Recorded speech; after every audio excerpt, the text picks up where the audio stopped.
Como las aguas del arroyo en el fresco monte es el alma de los pueblos, transparente e intranquila. Y así de súbito violentas crecen, trocando cauce por espada si se les oprime el pecho.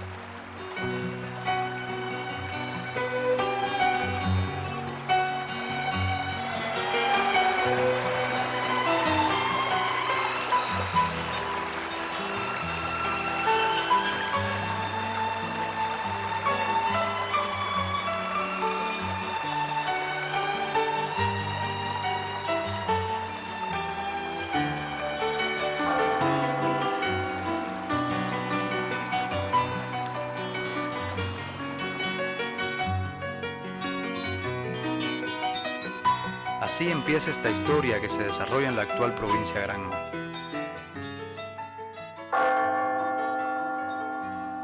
Cuentan los archivos que era 10 de octubre de 1868. El capitán general Carlos Manuel de Céspedes se reúne alrededor de las 10 de la mañana en este lugar. Alrededor de 500 patriotas están secundándolo en la idea de levantarse en armas contra el oprobioso gobierno español, y justamente esa es la hora en que manda a tocar por última vez la campana del Ingenio para reunir a los patriotas.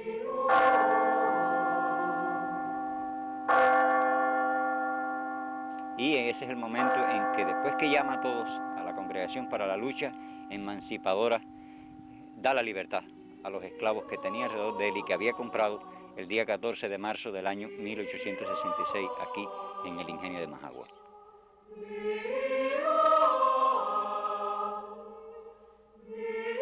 Céspedes había nacido en esta casa el 18 de abril de 1819. Proveniente de una familia acomodada de la que heredó tierras y esclavos, formó parte del grupo de criollos que prefirió apostar por la justicia y rebelarse contra España. Miembro fundador de la Sociedad Filarmónica de Bayamo, contribuyó desde su seno a activar el movimiento cultural de la ciudad y a generar un sentimiento de cubanía que encauzó desde la música y la poesía muchas de las inquietudes políticas del momento. Perucho Figueredo era el presidente de esta sociedad. Junto a otros patriotas estaba unido a los preparativos por la independencia y luego del alzamiento de la de Majagua ocupó la jefatura del Estado Mayor al lado de Céspedes. Figueredo no solamente fue revolucionario, patriota, dio todo lo que tenía hasta la vida, que fue fusilado por la causa de la revolución, sino que también era una gente de una cultura muy vasta, muy extraordinaria. Era poeta y era músico también. Y en una reunión que tiene él con otros revolucionarios más, fue Maceo Osorio el que le dice: a ti como músico y poeta te corresponde hacer nuestra marsellesa. Él es tan receptivo que crea lo que es hoy nuestro himno nacional. Pero en ese momento, inclusive, en el himno original, él intercala 2 compases de la marsellesa, que es el movimiento más avanzado revolucionario del mundo.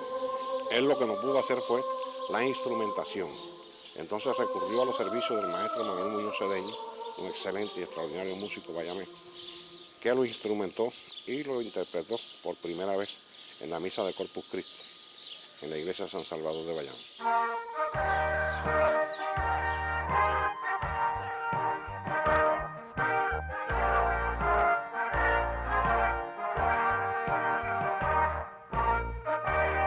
Era el 11 de junio de 1868.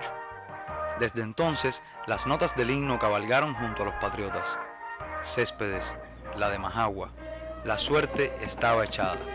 El 20 de octubre capituló Bayamo y ese mismo día el himno tuvo letra.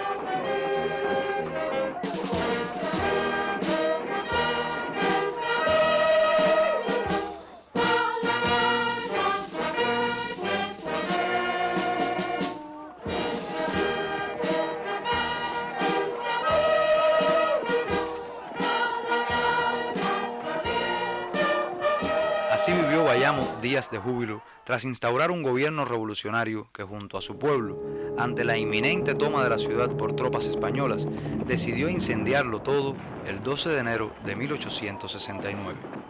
Marchaba Céspedes a la manigua, dispuesto a quedar por su patria, moribundo muerto de dicha y amor.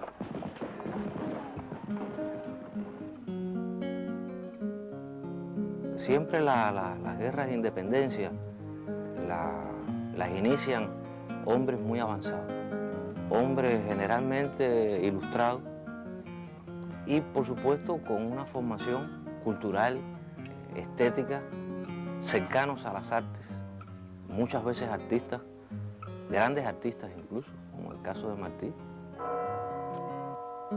La vocación artística yo creo que tiene mucho que ver con la vocación libertaria y son dos cosas que se complementan. Una de las cosas que más me sobrecoge de Céspedes es la soledad en que muere, pero también el ejemplo que significa su muerte. Porque Céspedes cae prácticamente batiéndose solo con un revólver contra toda una columna de rifleros españoles. Si se hubiera tratado de imaginar una manera más heroica de morir, realmente no se podía haber dibujado tan bien como fue la realidad de la caída de Céspedes.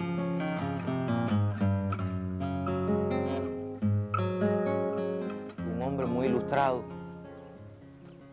con toda una serie de elementos en la personalidad muy atractivos, un hombre de temperamento más bien brioso, enamoradizo. En su juventud parece que bastante trasnochador y hasta juerguista. O sea, toda una serie de ingredientes humanos que a mí particularmente me lo acercan mucho.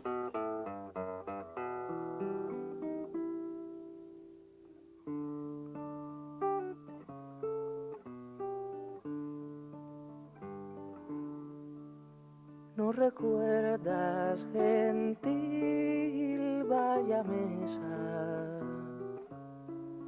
que tú fuiste mi sol refulgente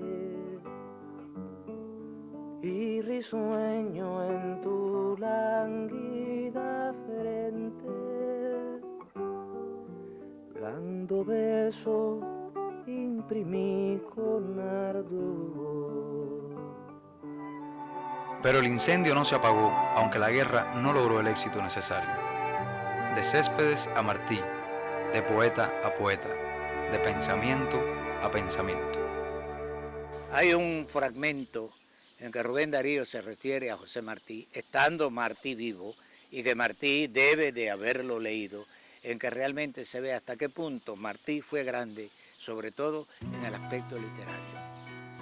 Hoy ese hombre es famoso, triunfa, esplende, porque escribe, en nuestro modo de juzgar, más brillante que ninguno de España o de América, porque su pluma es rica y soberbia, porque cada frase suya, si no es de hierro, es de oro, o huele a rosas, o es llamarada, porque fotografía y esculpe en la lengua, pinta o cuaja la idea, cristaliza el verbo en la letra, y su pensamiento es un relámpago, y su palabra un tímpano, o una lámina de plata, o un estampido. Pero ¿quién era este hombre que, nacido en La Habana, vino a dejar su pluma en los llanos del Cauto? ¿Por qué él para continuar la guerra necesaria? Porque Martí fue profundamente cubano y fue un sentidor. Martí sintió a la naturaleza, sintió al ser humano, a todos los cubanos profundamente. Yo creo que la gran ternura de José Martí y además su preparación intelectual lo llevó a comprender perfectamente cuál sería el mejor destino para nuestra patria, que no la teníamos en aquel entonces. Y él dedicó por completo toda su vida a tratar de conquistarla. La fundación por Martí del Partido Revolucionario Cubano en los Estados Unidos el 10 de abril de 1892 fue un punto culminante en su labor por lograr la unidad necesaria de los cubanos dentro y fuera de la isla para la nueva gesta. Después de un periodo para ultimar preparativos, la fecha del alzamiento se fijó para el 24 de febrero de 1895 y así se cumplió. Martí no estaba en Cuba, pero deseoso de estarlo, desembarcó junto a Máximo Gómez por Playita de Cajobabo el 11 de abril. Días después, estaría en el escenario de la lucha en territorio de Jiguaní. Dos Ríos le abrió sus brazos y ya sentía el apóstol fundir su alma a la tierra.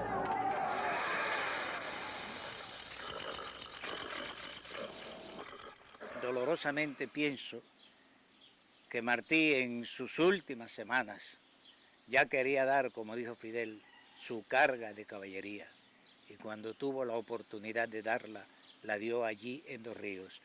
Hay un documento de Martí realmente estremecedor, escrito el 25 de marzo, y es su carta a su amigo Federico Enríquez y Carvajal. Yo alzaré el mundo. Para mí ya es hora. Yo evoqué la guerra, mi responsabilidad comienza con ella. Mi único deseo sería pegarme allí al último tronco, al último peleador, morir callado.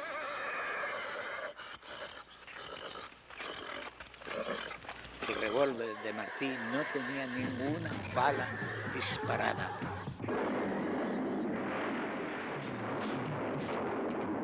Estados Unidos intervino en la guerra. El ideal de independencia nuevamente se frustró. Cuba, aunque se constituyó en república, se convirtió realmente en neocolonia yanqui. La burguesía naciente comenzó a disfrutar de privilegios mientras la situación social empeoraba y el nivel de compromiso de los cubanos con su patria iba en aumento. He dicho y repito, nuestra historia es nuestra maestra de ética, porque nuestra cultura es una cultura basada en la ética. Y ahora recuerdo una frase que es la de César Vallejo, de que la única verdadera cultura es la justicia. Por eso Martí dijo que el pueblo, la masa dolorida, es el verdadero jefe de la revolución. Y el pueblo se echó a las calles. Los obreros formaron vanguardia en esta nueva lucha y Manzanillo fue escenario de importantes sucesos. Este gremio ya existía en el año 1925, lo que todavía no tenía local. Y en el año 1925 se creó aquí en Manzanillo la primera célula del Partido Comunista. Entonces, en el año 1929, ellos aquí ya habían creado condiciones para que se fundara la Federación Obrera de Manzanillo. Ahí estaba también como miembro Paquito Rosales, que era dirigente del gremio de tabaqueros, Blas Roca, que era del sindicato del gremio de zapateros, y esa Federación Obrera aquí en Manzanillo jugó un papel muy importante en la lucha contra Machado.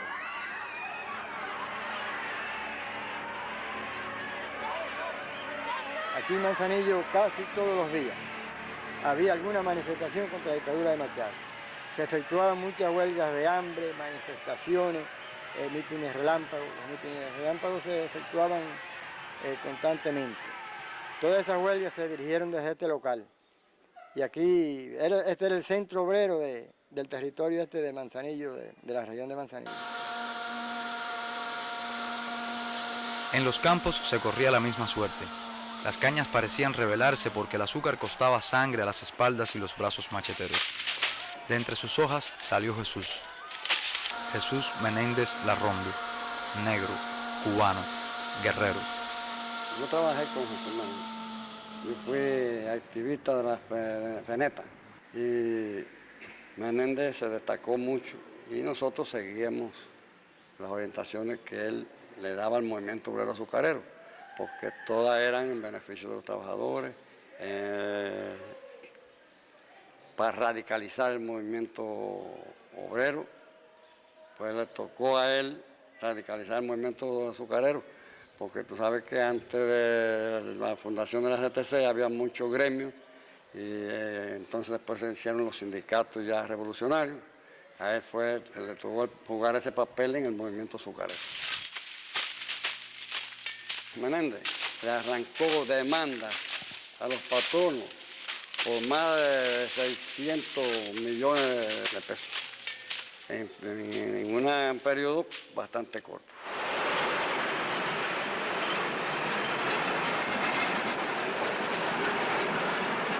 Y Menéndez fue también con su asesor, que era Jacinto Torra, que obligó al gobierno que existía en aquel tiempo a que permitieran que ellos participaran en la venta del azúcar en los Estados Unidos.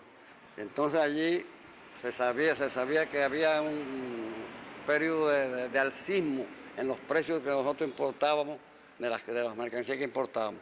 Y ellos plantearon que la cláusula de garantía que fuera que según aumentaran los artículos que se consumían en los Estados Unidos, asimismo tenía que en los Estados Unidos aumentar el precio del azúcar después del precio inicial pagado. Y eso fue lo que dio origen al diferencial azucarero.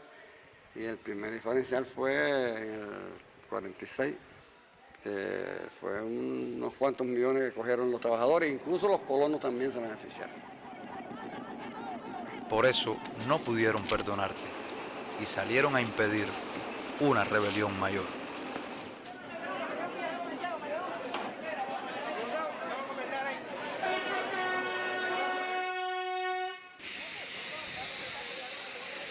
Las cañas iban y venían desesperadas. Agitando las manos, te avisaban la muerte. El capitán de plomo y cuero, de diente y plomo y cuero te enseñaban. La espalda rota y el disparo, sentado en su pistola, el capitán.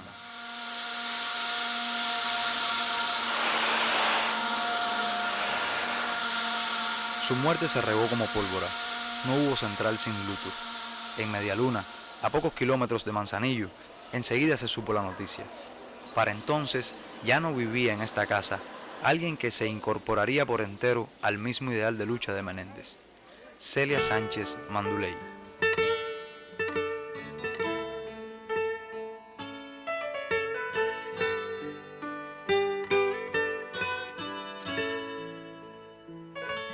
Era esta mujer de carácter dulce y temperamento vigoroso. ¿Quién la formó de esta manera? ¿Qué ocurrió en esta casa que hizo de Celia la flor de la revolución?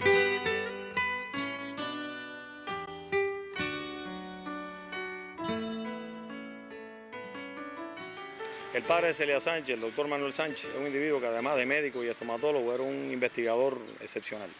Un individuo que, según lo que cuentan las personas que lo conocieron, no se sirvió de la medicina como medio de lucro personal, como ocurría normalmente con los médicos de la época. Era una persona que en algunas oportunidades no cobraba la consulta, y se dice, algunas personas que lo conocieron cuentan que muchas veces incluso le daba el dinero al paciente para que comprara la medicina. Y ese fue el ejemplo que vio Celia de pequeña. Manuel era un hombre que se dedicaba también a la investigación arqueológica.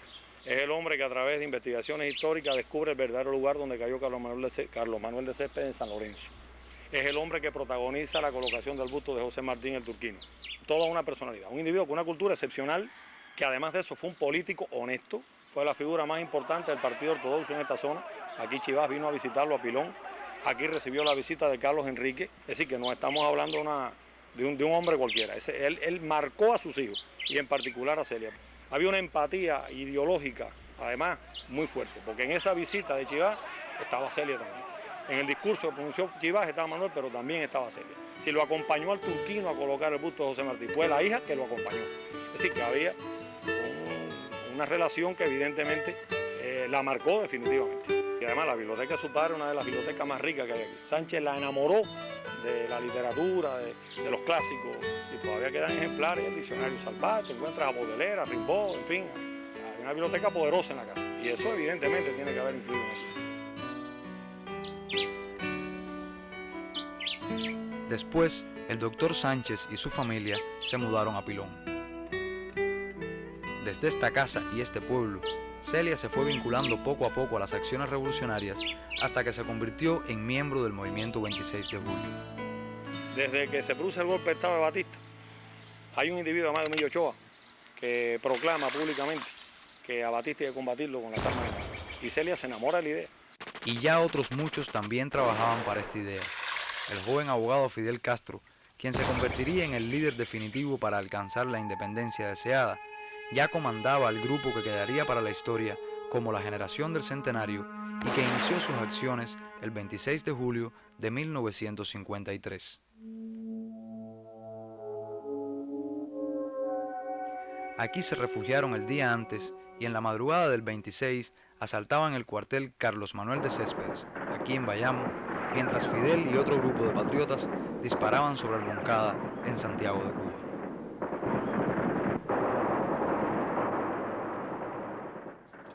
El asalto fracasó. Vino la prisión y el exilio a México. Y desde allí, nuevamente, los preparativos para seguir luchando. El desembarco del Granma es una acción que estuvo bien organizada y bien coordinada. Desde meses antes, algunos elementos del movimiento 26 de julio aquí en Oriente coordinaban todas estas actividades para el desarrollo del desembarco vinculado con la dirección que se encontraba en México. Era Celia, era Fran, era Celia. Y decidieron el lugar del desembarco. Solo las últimas horas de la madrugada y el faro de Cabo Cruz, construido en el siglo XIX para orientar a los marinos que cruzaran el extremo más meridional de la isla, fueron testigos de los 82 hombres que, fusil en mano, se lanzaron al agua. Llegando ya a esta zona, Fidel decide enfilar hacia la costa, porque en realidad no era este el lugar donde se pensaba llegar, sino un poco más hacia la playa, que hoy está aquí la playa de las Coloradas, y ese era precisamente el lugar donde se pensaba llegar con mejores condiciones, no esto. Tal que cuando llegan a esta zona, sobre las 6 de la mañana aproximadamente, se encuentra un lugar bastante inhóspito, ¿no? Que le crea la duda si estaban en un callo o estaban ya en tierra firme, pero bueno, había que desembarcar.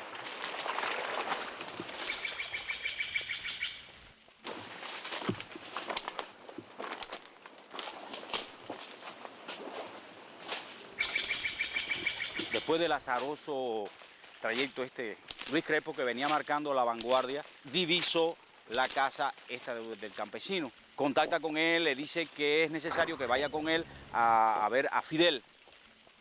Fidel le dice cuál era el objetivo de ellos, se lo comunica y de ahí en adelante vienen hacia la casa, puesto que Rosabal le ofrece darle comida.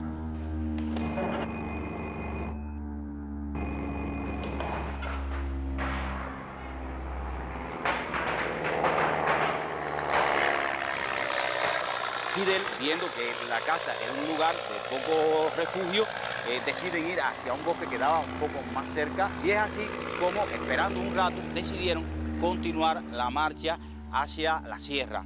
Y durante día y noche, de revés en Victoria, se fue armando la guerrilla y en la zona de La Plata, en Bartolomé Mazó, tuvo su comandancia general.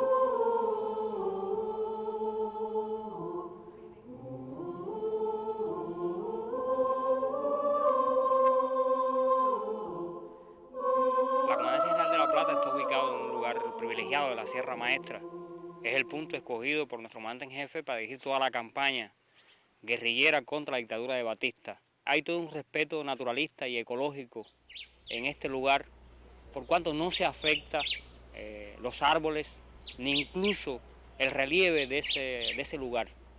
Y esto preserva no solamente del golpe aéreo de la aviación, la visual de la aviación, que por todos los tiempos trató de ubicar esa comandancia general. Esta comandancia fue establecida por nuestro comandante en jefe en mayo del año 57 y jugó un papel importante en la decisión de ubicarla en este punto el Quinteto Rebelde. Nosotros éramos músicos donde vivíamos allá al lado de Contramaestre, entonces nosotros perdimos la finca y tuvimos que emigrar para acá, para la sierra.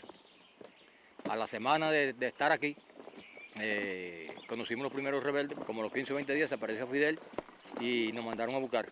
Y entonces tocamos allí, Fidel habló con el viejo, entonces se dieron a conocer allí porque ellos no se conocían. Y Fidel dijo, bueno, entonces lo que no hace falta es que nos ayuden. Y al principio, bueno, ya hicimos ese contacto ahí, ya esto se convirtió en una casa de parada de las tropas y Fidel se le ocurrió entonces hacer la comandancia y se hicieron varios campamentos ahí, se construyó Radio Rebelde. Y el primer domingo que asistimos, el grupo no tenía ningún nombre puesto, entonces a las 5 de la tarde había que salir al aire. Y entonces uno decía, no, este grupo Medina, no, pero Medina hay mucho. No, pues entonces vamos a ponerle agrupación musical, bueno, cada cual dijo su nombre allí.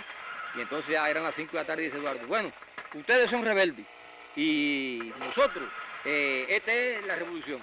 Así que si ustedes son rebeldes y son 5, se llama Quinteto Rebelde y voy al aire. Aquí Radio Rebelde, desde el territorio libre de Cuba. Me recuerdo que esa vez cantamos Madrecita del Alma y entonces Fidel de la comandancia oyó la locución y cuando bajamos nos estaba esperando y nos dice, bueno, la música estuvo muy buena, pero yo necesito que ustedes creen números, que traten de desmoralizar al gobierno. Échenle al gobierno, porque este gobierno hay que echarle por todas partes. Nosotros no sabíamos que Fidel no iba a utilizar como parte de la guerra ideológica que quería imponerle al ejército batitiano y queríamos, como todos los demás combatientes que ya no habíamos incorporado a la lucha armada, armas para combatir. Y entonces Fidel decía que no, que la mejor arma que había en la sierra era el arma ideológica, era el arma que nosotros teníamos. Y así fue como el Quinteto Rebelde, de combate en combate, fundió su música al tableteo de las ametralladoras que en Guisa abrieron una brecha definitiva a la victoria. La zona táctica principal de la batalla va a ser esta. O sea que es donde se va a pasar en la táctica de movimiento a las posiciones, como planteaba Fidel en sus planes estratégicos. Y o sea que está minada la carretera, sorprender al enemigo en movimiento y pasar inmediatamente a la contraofensiva sobre ellos. Última hora, la batalla de Guisa. Morteros, ametralladoras y todo se van a situar aquí, sobre las minas, muchas minas. Aquí se va a situar Coronú, con las Marianas. El hecho no de presumir de antemano ya ganada la batalla, sino ya el hecho solo de inmovilizar el potencial, ese enorme potencial enemigo que tiene aquí en Bayamo, en la granja. Por supuesto que va a tener una importancia tremenda para el desarrollo de los planes operacionales en cada uno de los frentes orientales. Y recordemos que el día 20 en la mañana se combate a partir de las 10 contra un poderoso refuerzo de infantería, que es la que viene con la tanqueta esta T-17. Sabino está con la misión de volarla y efectivamente sobre las 4 de la tarde